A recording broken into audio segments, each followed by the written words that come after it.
අයිබෝවන් අපේ රටේ උගත් බුද්ධිමත් ජනතාව තෝරගත්ත 68 ලක්ෂයක් ඡන්ද දීලා මහාචාර්යවරු ආචාර්යවරු දොස්තරලා අරගොල්ලෝ මේගොල්ලෝ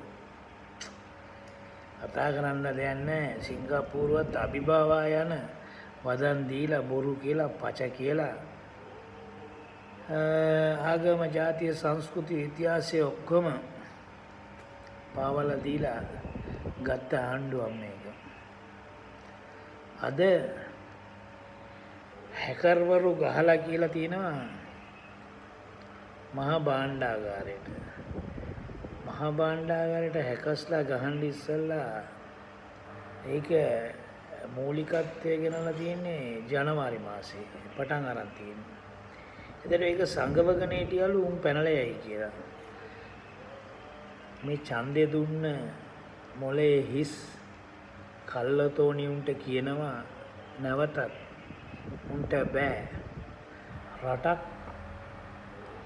අපේ රටට වැඩිය කුඩා රටක් තමයි සිංගප්පූරු. සිංගප්පූරුද ලෝකේ බලවත් රටක්.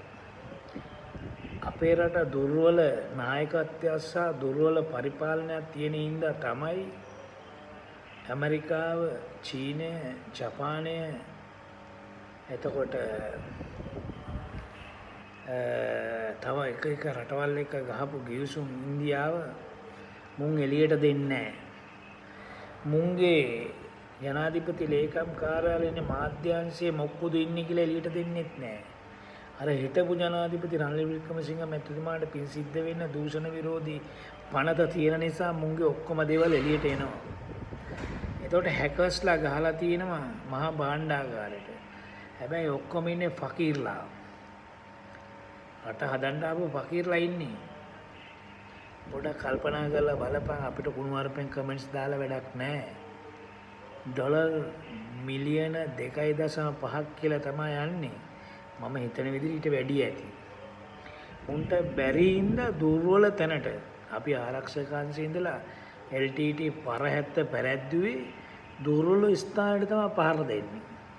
අපි හිතුව ලයින් එකක් මෙහෙම ගහලා තියෙනවනේ ඒ ලයින් එකේ කොච්චර 100% ශක්තිමත් තිබ්බත් අපි බලන්නේ එතන 1 point කොයිර ලොස් තැනකට තමයි අපි කඩන්නේ. ඒ වගේ තමයි ලෝක නායකයෝ.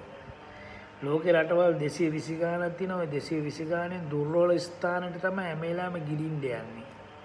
ඒ ගිලපු එක ප්‍රතිචාරයක් තමයි මහා භාණ්ඩාගාරයට ගාපු එක. යකෝ මුන්ට බෑ.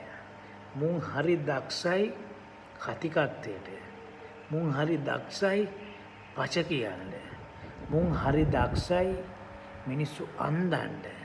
මුන් හරි දක්ෂයි 1971 ඉඳන් මේ වෙනකන් එක එකාගේ කඩේ ගිහිල්ලා උන්ව වර්ණා කරලා උන් එක්ක දේශපාලන පසුබිමක් හදාගෙන බලේ ගන්න. ඒක ගත්තා. උඹලා අවු වුණා අපි නම් අවු වුන්නේ මේක අපේ රට. අපි හෙට මැරුවත් ඇත්ත කතා කරනවා. මොකද මුන් ඇවිල්ලා කල්ලතෝනියෝ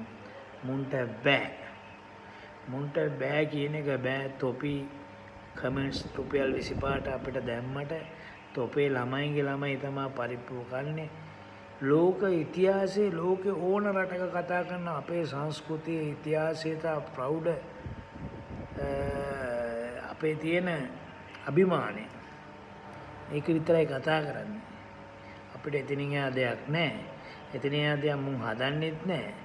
මුන්ට බෑ. මුන් ඇවිල්ලා ස්ටේෂන් එකක් දුම්රිය ස්ටේෂන් එකක් බස් ස්ටෝල් එකක් ප්ලේන් කරලා උඹලා වන්දනවා පාරේ තීන්ත පොඩ්ඩක් ගාලා පච කියලා. යකෝ ජනවාරි වෙච්ච එකක් දැන් දාන්නේ 2.5 කියලා මං කියන ඊට වැඩි කියලා. තෙල් ගත්ත 286ට ඩොලර් ඩීසල්. ඒකත් ඉස්සලම නෑ කොමුන් කියපු වරු කතා කරලා වැඩක් නෑ. එහෙනම් අපේ රට රකින්න ලෝක නායක රනිල් වික්‍රමසිංහගේ ඉන්න අපි වැඩ කටයුතු කරමු. සියලු දෙනාටම සුබ රාත්‍රියක්.